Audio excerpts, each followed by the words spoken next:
श्री शिवाय नमस्तुभ्यम। हर हर महादेव।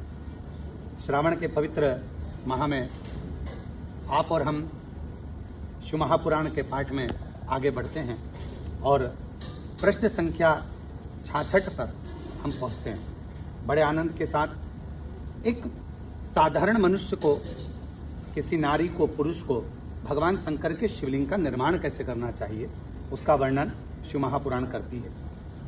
हे ब्राह्मणों, शुद्ध स्थान से निकाली हुई मिट्टी को यत्नपूर्वक लाकर बड़ी सावधानी के साथ शिवलिंग का निर्माण करें। आप जिस भाव से शिवलिंग के बनाने के लिए, पार्थिव शिवलिंग बनाने के लिए मिट्टी को लेकर आ रहे हो, शुद्ध भाव से शिव का नाम लेकर ओम नमः शिवाय कहकर, श्री शिवाय नमस्तुभ्यम कहकर वहां से मिट्टी लेकर आए और बड़े भाव के साथ निर्माण करें।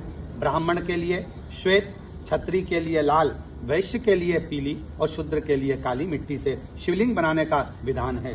अथवा जहां जो मिट्टी मिल जाए उसी से शिवलिंग बनाए।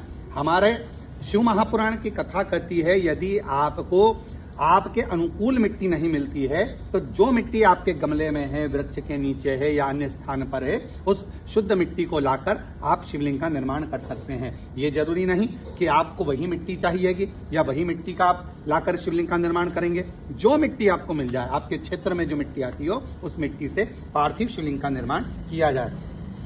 शिवलिंग बनाने के लिए प्रयत्न पूर्वक मिट्टी का संग्रह करके उसे शुभ मृतिकाओं को अत्यंत शुद्ध स्थान में रखें। जो मिट्टी लेकर आए हैं उसको शुद्ध स्थान पर रखें और फिर उसकी शुद्धि करके, अर्थात उसको गंगा जल छींटकर, जो पवित्र नदी का जल हो आपके पास में वो छींटकर, नहीं हो तो अपने पास जो जल रखा हो वही छींटकर जल से मानकर पिंडी बना लें और वेदोक्त मार्ग से धीरे धीरे सुंदर पार्थिव शिवलिंग की रचना करें। अर्थात जैसा हमारे यहाँ हमारे शास्त्रों में पार्थिव शिवलिंग का निर्माण का वर्णन किया गया है, वैसे ही पहले जलाधारी बनाकर फिर उसके ऊपर शिवलिंग का निर्माण बड़े भाव से करें और बड़ा सुंदर शिवलिंग का निर्माण करें। तत्पश्चात भोग और मोक्ष रूपी फल की प्राप्ति के लिए भक्ति पूर्वक उस पूजन को करें। अर्थात पार्थिव लिंग का पूजन, हमारे यहाँ पर ऐसी कोई कामना नहीं जिसको हम पार्थिव लिंग पूजन से प्राप्त नहीं कर सकते।